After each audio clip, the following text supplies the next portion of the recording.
Inaresto ng pulisya ang batikang aktor na si Ricardo Cepeda dahil umano sa kasong syndicated estafa habang siya ay nasa bar.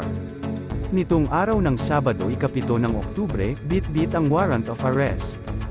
Nagtungo sa Caloocan City ang mga tauhan ng QCPD Warrant Section sa pangunguna ng hepe nitong si P. Captain Joseph Valle, tauhang si P. Master Sergeant Norman Briones at 6 pang mga pulis.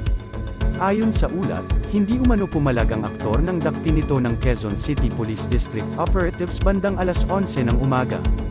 Nang naaktuhan sa lugar ang aktor ay agad na inaresto at binasahan ng Miranda rights, nasa kustodiya na ng QCPD headquarters sa Camp Carangal ang aktor, para umano sa dokumentasyon.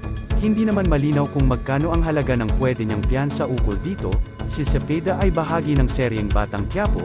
Siya ay dating mister ng batikang aktres na si Snooki Serna, pareho silang dating Regal Babies kung saan sila naging mag-lovers.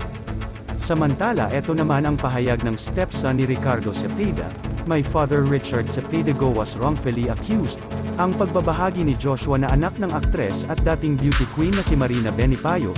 Paglilinaw ni Joshua, product endorser lang siya ng sangkot na kumpanya at wala ring kinalaman sa investment scheme at bounce ang checks ng inirereklamong kumpanya.